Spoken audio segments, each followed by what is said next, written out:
Bismillahirrahmanirrahim. Assalamualaikum warahmatullahi wabarakatuh. Baiklah, kami dari kelompok 5 akan menjawab semua pertanyaan-pertanyaan yang telah diberikan oleh teman-teman sekalian. Langsung saja pertanyaan pertama dari saudari Sri Wahyuni yang akan saya jawab sendiri.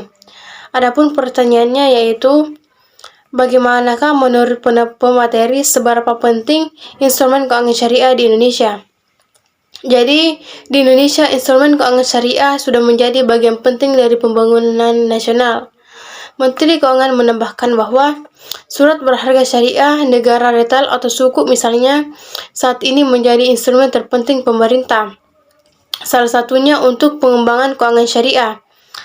Sedangkan dalam konteks global di mana kondisi ekonomi dunia yang masih belum menentu, jadi peran keuangan Islam menjadi semakin dibutuhkan. Dan Sri Mulyani mengatakan bahwa Indonesia tidak hanya fokus pada pengembangan industri keuangan Islam yang bersifat komersial, tapi juga pada keuangan Islam yang bersifat sosial. Menteri Keuangan mengatakan bahwa industri yang bersifat komersial dan bersifat sosial ini adalah instrumen efektif untuk mengurangi kemiskinan dan mengatasi ketidaksetaraan dengan cara memenuhi kebutuhan dasar masyarakat, memberdayakan masyarakat berpendapatan rendah, dan tentu membuka akses pada dunia bisnis. Karena itu, Indonesia melalui Bank Indonesia yang bekerja sama dengan Islamic Development Bank atau IDB dengan mengembangkan Zakat Core Principles dan Wakaf Core Principles. Menteri Keuangan mengatakan bahwa integrasi antara sukuk dan wakaf adalah inovasi yang menarik dalam keuangan syariah, di mana sukuk berpotensi sebagai instrumen untuk mobilisasi dana, sementara wakaf memiliki kapasitas untuk mendapatkan income dan aktivitas keuangan yang produktif.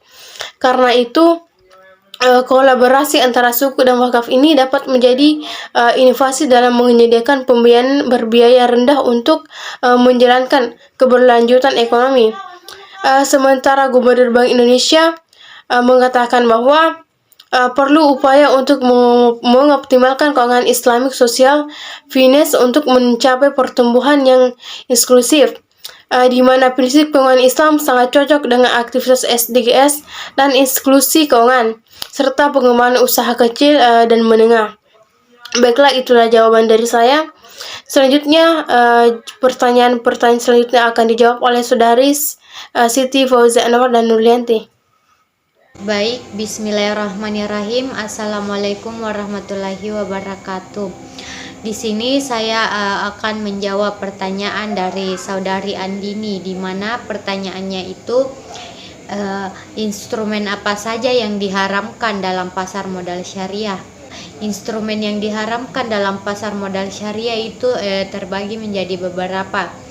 Yang pertama itu ada special stock atau saham istimewa, di mana saham jenis ini diharamkan oleh ketentuan syariah karena terdapat dua karakteristik, di mana karakteristiknya yaitu yang pertama itu adanya keuntungan tetap atau predetermined return. Hal ini menurut kalangan ulama itu dikategorikan sebagai riba. Yang kedua itu pemilik saham preferen itu mendapatkan hak istimewa terutama pada saat likuiditas. Terus bagian kedua itu ada forward contract, di mana forward contract ini diharamkan karena segala bentuk jual beli utang atau dain bidain itu tidak sesuai dengan syariah. Bentuk forward ini dilarang dalam Islam karena dianggap jual beli atau utang piutang itu terdapat unsur ribawi, sedangkan terjadinya transaksi jual beli itu dilakukan sebelum tanggal jatuh tempo. Terus bagian 3 di sini ada option, di mana ini merupakan hak,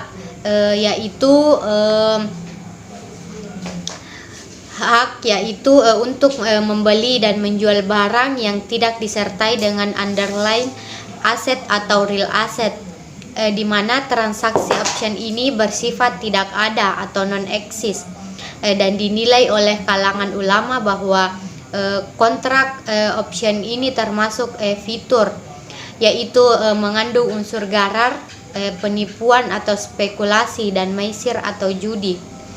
Terus bagian 4 itu ada transaksi margin on trading. Di sini bentuk transaksi ini dilarang karena ada beberapa hal. Yang pertama itu kondisi di mana sisa harga akad yang belum dibayar dengan imbalan itu berupa bunga yang diharamkan oleh syariah. Yang kedua, surat berharga yang menjadi objek akad itu dijadikan jaminan pada piutang yang mengambil manfaat dari keuntungan. Ketiga itu adanya dua akad secara bersamaan dalam satu akad, yaitu jual beli dan utang. Transaksi ini menimbulkan ketidakadilan karena hanya menguntungkan satu pihak saja, yang pihak lainnya itu dirugikan. Terus yang kelima itu transaksi short selling, di mana short selling ini merupakan suatu bentuk transaksi jual beli, di mana penjual terhadap surat berharga belum dimiliki pada waktu akad. Transaksi ini dilarang dalam Islam karena memiliki unsur-unsur yang bersifat spekulatif dan penipuan. Baik, di sini saya akan menjawab pertanyaan dari Nurul Fitria. Pertanyaannya yaitu apa dasar dari prinsip syariah pada pasar modal syariah? Prinsip pasar modal syariah pada dasarnya, pasar modal syariah adalah bagian dari pasar modal umum yang aktivitasnya melibatkan jual beli saham, suku, dan reksadana.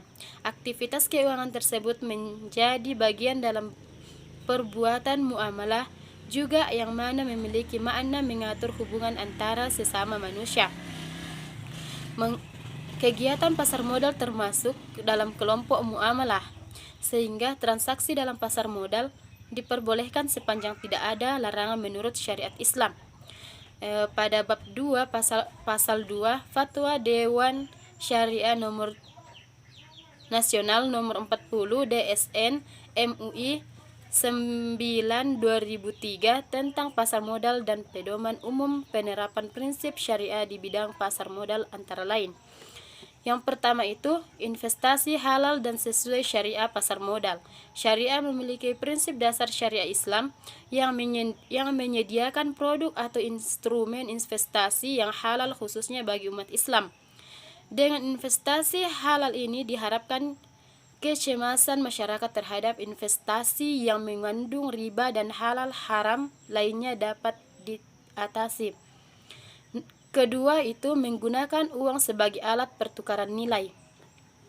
Pada pasar modal syariah, uang dijadikan sebagai alat pertukaran nilai dalam berinvestasi. Dengan demikian, saat investor melakukan investasi, maka ia akan mendapatkan imbal hasil return dengan porsi tertentu. Hanya saja, proses investasi yang dilakukan hanya menggunakan mata uang yang sama dengan pembukaan. Ketiga itu risiko kerugian cenderung rendah. Pasar modal ini memungkinkan investor dan emiten untuk melakukan kerjasama tanpa mendapatkan risiko yang tinggi. Dalam artian, tidak ada pihak yang dirugikan dan kegiatan investasi tersebut. Yang keempat itu transaksi menggunakan akad. Transaksi yang terjadi pada pasar modal syariah menggunakan sistem akad yang sesuai dengan syariat Islam. Hal ini menyebabkan jual beli dapat dilakukan secara jelas antara kedua belah pihak, sehingga tidak ada yang merasakan kerugian. Yang kelima itu mekanisme yang jelas. Mekanisme yang jelas dan sesuai syariah Islam harus ditekankan pada pasar modal syariah. Hal ini dianggap mampu menjadi atau menghindari terjadinya prasangka dalam melakukan transaksi. Sekian dari saya. Baiklah, itulah jawaban dari pertanyaan-pertanyaan teman-teman sekalian. Kurang dan lebihnya mohon dimaafkan. Wabillahi